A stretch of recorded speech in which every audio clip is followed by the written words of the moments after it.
और तेजस्वी यादव ने क्या फिर से कोई बड़ी भूल कर दी है? दरअसल आपको बता दूं कि 2019 और 20 में उन्होंने जो गलती कर दी थी उससे अभी तक उन्होंने कोई सीख नहीं ली है।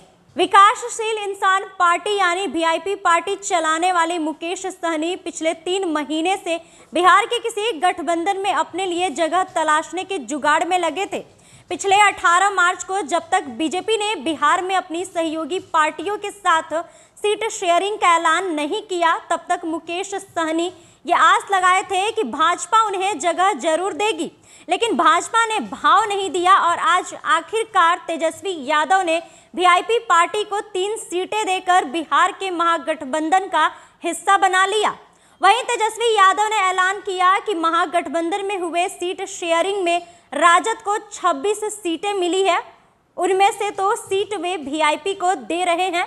राजद के प्रदेश कार्यालय में साझा प्रेस कॉन्फ्रेंस में इसका ऐलान कर दिया गया, लेकिन इसके बाद सियासी गलियारे में सवाल ये उठ रहा है कि क्या मुकेश सहनी से सियासी दोस्ती का लालू तेजस्वी यानी राजद को कोई फायदा मिलने जा रहा है? 2019 और 2020 से लेकर अब तक का इतिहास बताता है कि राजद को किसी तरह का फायदा मिलने की कोई उम्मीद नहीं है।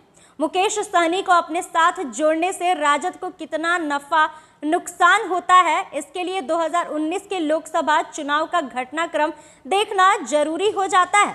2019 के लोकसभा चुनाव में राजद ने कांग्रेस, उपेंद्र कुशवाहा की पार्टी राष्ट्रीय लोक समता पार्टी, जीतन राम मांझी के हम के साथ मुकेश सहनी की वीआईपी पार्टी के साथ समझौता किया था। 2019 में सीट शेयरिंग कुछ इस तरह हुआ था: राजद को 20 सीट, कांग्रेस को 9, उपेंद्र कुशवाहा को 5, जीतन राम मांझी को 3 और मुकेश सहनी को 3।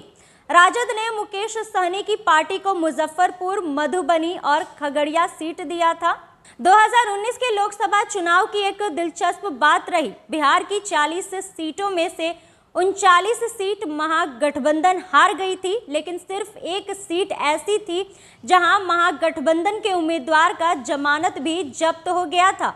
वह मधुबनी सीट थी जहां मुकेश सहनी की पार्टी के उम्मीदवार बद्री पूर्वे चुनाव मैदान में थे। इस सीट पर बीजेपी ने 4.5 लाख वोट से भी ज्यादा से जीत हासिल की थी।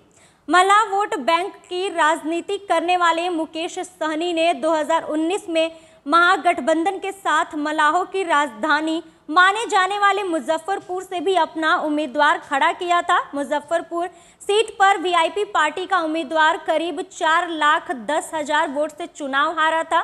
महागठबंधन के साथ चुनाव लड़ने वाले मुकेश सहनी ने 2019 के लोकसभा चुनाव में खुद खगड़िया लोकसभा सीट से चुनाव लड़ा था। एनडीए की ओर से वहां लोजपा के उम्मीदवार थे महबूब अली कैसर। उन्हें एनडीए का कमजोर उम्मीदवार माना जा रहा था, फिर भी महबूब अली कैसर ने मुकेश सहनी को करीब 2.5 लाख वोट से बड़ी शिकस्त की थी। आंकड़े बताते हैं कि 2019 के लोकसभा चुनाव में मुकेश सहनी की पार्टी खुद हारी तो हारी, महागठबंधन की भारी दुर्गति करा दी। मुकेश सहनी जिस मल्लाह वोट बैंक की बात करते हैं, उनका प्रभाव मुजफ्फरपुर के अलावा वैशाली और दरभंगा जैसी लोकसभा सीटों पर है। उन तमाम जगहों पर महागठबंधन की करारी हार हुई। आंकड़ों से समझिए कि 2019 में वीआईपी पार्टी का प्रदर्शन कैसा था। 2019 के लोकसभा चुनाव में 19 सीटों पर लड़ने वाली राजद को हर सीट पर औसतन 33% वोट आए। महागठबंधन की दूसरी पार्टी हिंदुस्तानी आवाम मोर्चा को अपनी हर सीट पर करीब 32% वोट मिला, लेकिन मुकेश सहनी की वीआईपी पार्टी को अपने हर सीट पर औसतन सिर्फ 22% वोट मिला। 2019 में महागठबंधन के साथ चुनाव लड़ने वाले मुकेश सहनी ने 2020 के विधानसभा चुनाव में भरी प्रेस कॉन्फ्रेंस में तेजस्वी यादव की फजीहत कर दी थी। 2020 के विधानसभा चुनाव के दौरान महागठबंधन में सीट शेयरिंग के ऐलान के लिए प्रेस कॉन्फ्रेंस बुलाई गई थी।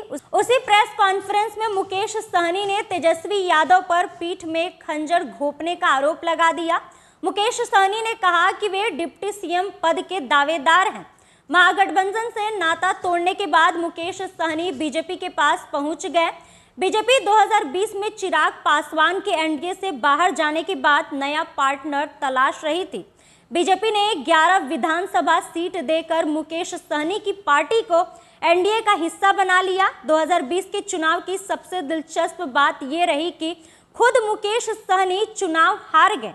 खास बात यह भी रही कि 2019 के लोकसभा चुनाव में महबूब अली कैसर ने मुकेश सहनी को हराया था। 2020 के विधानसभा चुनाव में महबूब अली कैसर के बेटे यूसुफ सलाहुद्दीन ने मुकेश सहनी को हराया, यानी बाप बेटा दोनों से मुकेश सहनी हारे। 2020 के विधानसभा चुनाव के बाद बिहार में कई उपचुनाव हुए। 2020 के विधानसभा चुनाव में मुजफ्फरपुर के बोचहा से वीआईपी पार्टी के मुसाफिर पासवान विधायक बने थे। उनके असामयिक निधन के बाद 2022 में बोचहा में उपचुनाव हुआ। इस उपचुनाव में मुकेश सहनी की पार्टी की उम्मीदवार गीता देवी तीसरे स्थान पर रही थी, जबकि गीता देवी दिग्गज नेता रमई राम की पुत्री थी और रमई राम की उस क्षेत्र में मजबूत पकड़ थी। 2022 में ही मुजफ्फरपुर की कुढ़नी विधानसभा क्षेत्र में उपचुनाव हुआ। मुकेश सहनी ने बीजेपी को हराने के ऐलान के साथ अपना उम्मीदवार खड़ा कर दिया। नतीजा ये हुआ कि ये सीट राजद की थी और जीत बीजेपी ने हासिल कर लिया। ऐसे तमाम तथ्यों के बावजूद राजद ने 2024 के लोकसभा चुनाव में मुकेश सहनी की पार्टी को 3 सीट दे दी है। ये भी दिलचस्प है कि बिहार विधानसभा में 12 विधायकों वाली भाकपा को इंडिया गठबंधन में 3 सीट मिली है और एक भी विधायक नहीं रहने के बावजूद वीआईपी पार्टी को भी 3 लोकसभा सीट मिली है। सवाल ये उठ रहा है कि मुकेश सहनी उम्मीदवार किसे बनाएंगे। मुकेश सहनी की पार्टी में उनके अलावा कोई दूसरा नेता नहीं है। मोतिहारी, गोपालगंज और झंझारपुर में से कोई सीट ऐसी नहीं है जहां से मल्लाह उम्मीदवार खड़ा किया जा सके। जाहिर है मुकेश सहनी खुद भी चुनाव लड़ने से परहेज करेंगे, तो फिर भी उम्मीदवार कहां से आएंगे।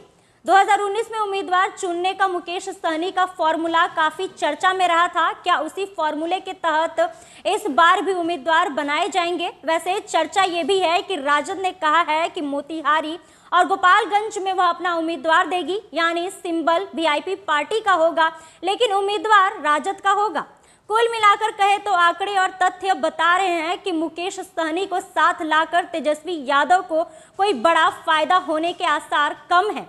उन्होंने अपने गठबंधन में एक और पार्टी को शामिल जरूर कर लिया, लेकिन पिछले चुनाव के परिणाम और आंकड़ों को नजरअंदाज कर गए। ऐसे में इस चुनाव में क्या होगा ये देखना काफी दिलचस्प होगा। तो जैसा कि ये सारे आंकड़े और तथ्यों से साफ तौर पर पता चलता है कि राजद सुप्रीमो लालू प्रसाद यादव और तेजस्वी यादव 2019 और 20 वाला सब कुछ भूल चुके हैं और उन्होंने एक बार फिर से कोई सबक नहीं लिया है। पैनोरमा ग्रुप, जो सोचता है वो करता है। ये लो मुंह मीठा करो, आज मैंने अपना जॉब छोड़ दिया। अब हम पूर्णिया वापस जाएंगे। जॉब छोड़ दिया है? मतलब ये घर कैसे चलेगा? हम करेंगे क्या? और माँ बाबूजी क्या बोलेंगे? इसलिए मैं एक और मिठाई का डब्बा लाया। अपने बिजनेस के लिए लोन अप्रूव हो गया। अरे लोन अप्रूव हो गया वो तो ठीक है, लेकिन पूर्णिया में हम रहेंगे कहाँ? अपना घर भी तो नहीं है वहाँ। इसलिए तो एक और मिठाई का डब्बा अलग से लाया हूं। हमने पूर्णिया में घर ले लिया है, पूर्णिया के ई होम्स पैनोरमा में। पूर्णिया में पैनोरमा ग्रुप लेकर आए हैं ई होम्स पैनोरमा। बड़ा घर, आलीशान जिंदगी और अत्याधुनिक सुविधाओं के संग। अरे अब क्यों मुंह मीठा करवा रही हो? क्योंकि हम घर वापसी जो कर रहे हैं। घर वापसी की खुशी पूर्णिया में ई होम्स पैनोरमा के संग। ई homes panorama, luxurious lifestyle redefined.